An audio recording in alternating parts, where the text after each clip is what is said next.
2 Nephi chapter 21. And there shall come forth a rod out of the stem of Jesse, and a branch shall grow out of his roots.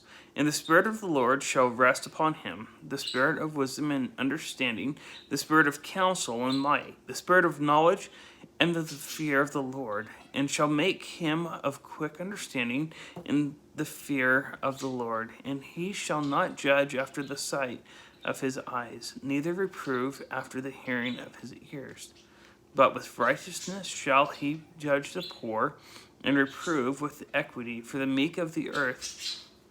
And he shall smite the earth with the rod of his mouth, and with the breath of his lips shall he slay the wicked.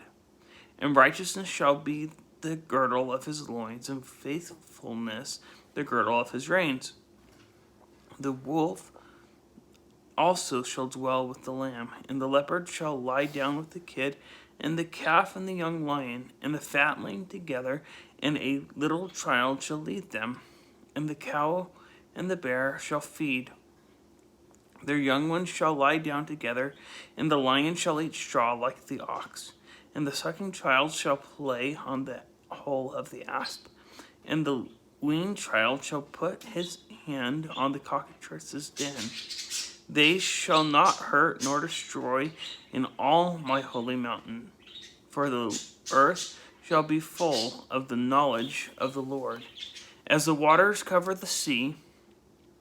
And in that day there shall be a root of Jesse, which shall stand for an ensign of the people. To it shall the Gentiles seek, and the rest shall be glorious.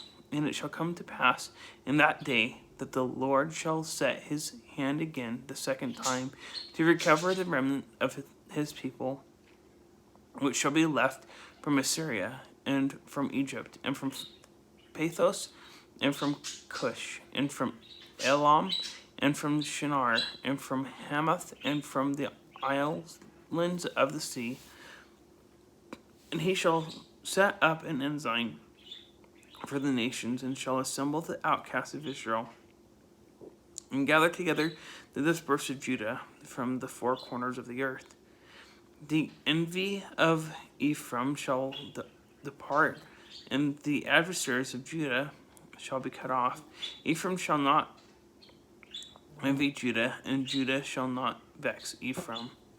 But they shall fly upon the shoulders of the Philistines towards the west. They shall spoil them of the east together. They shall lay their hand upon Edom and Moab, and the children of Ammon shall obey them. And the Lord shall utterly destroy the tongue of the Egyptians.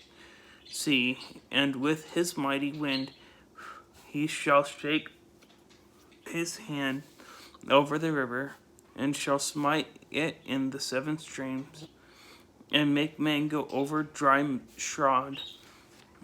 And there shall be a highway for the remnant of his people, which shall be left from Assyria, like as it was to Israel in the day that he came up out of the land of Egypt.